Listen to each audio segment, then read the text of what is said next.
Hello, strangers of the internet. My name is Bard Smythe, and welcome to my review of Dreamstone. For those of you who don't know who I am, which, let's be honest, is probably the majority of you, my goal is to help provide my fellow basement dwellers with short, yet honest, quick-fire reviews, and today we'll be taking a gander at Dreamstone. Now that I've awkwardly introduced myself, let's begin with the review. Dreamstone is a beautiful yet simple first-person indie puzzler game that was developed and published by Turkish indie game developer Useless Machines, who you may already be familiar with due to their previous works Painted Memories and Darkness Ahead. Dreamstone was developed using the Unreal 4 engine, which does a fantastic job of combining limited yet rewarding exploration with simple yet challenging puzzles. In regards to the story, to put it very bluntly, there isn't really any. You, the player, awake inside of a dream world and for some strange reason cannot seem to wake up, even after hurling yourself off of a floating platform. Because of this, you must traverse this abstract dream world to collect 3 Dreamstones, which reside at the end of each appropriately named stages: Dark,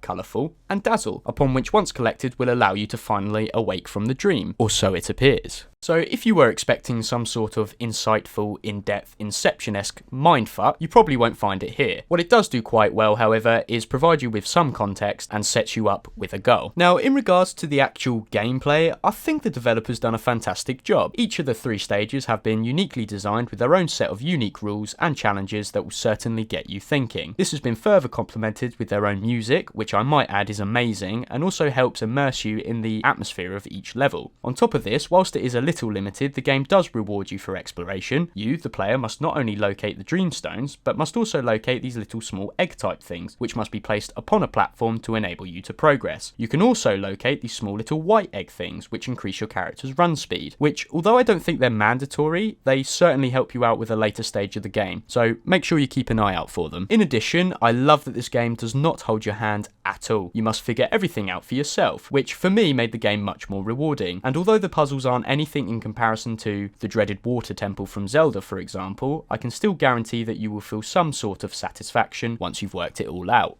As usual, there were a couple of things I found that I wasn't a fan of. For example, jumping in the game felt really awkward and unnatural. Then again, it is set in a dream, so maybe it's supposed to. Although I was a huge fan of the music, there were times where it would abruptly stop or change when progressing through the puzzle, which did break my immersion a little. I also did encounter a couple of bugs. For example, there was a case when there was text stuck on my screen, and another case where I seemed to fall for eternity, and which could only be remedied by exiting and restarting the game. Luckily for me though, the developer was benevolent enough to include save points, which I strongly recommend you use, not only to save your progress, but they can also be used as a useful tactic in the dark stage puzzle. I did also find that the game was a little short, but to be honest, for the price, what did I expect really? Please bear in mind though, that is my personal opinion. Overall, I had a really fun and rewarding experience playing Dreamstone, and if you're a fan of puzzlers and working things out for yourself, I would highly recommend the game, especially for the price. So for those of you who want to know, I picked this game up off of Steam for a measly £1.33, which at the time of making this video is about $1.62. This is during promotion however, and that ends on the 15th of March, and the price will be increasing to £1.99, which is about $2.42. Regardless, I would still recommend the game for the price even after the promotion, and I look forward to any future content Useless Machine has coming our way.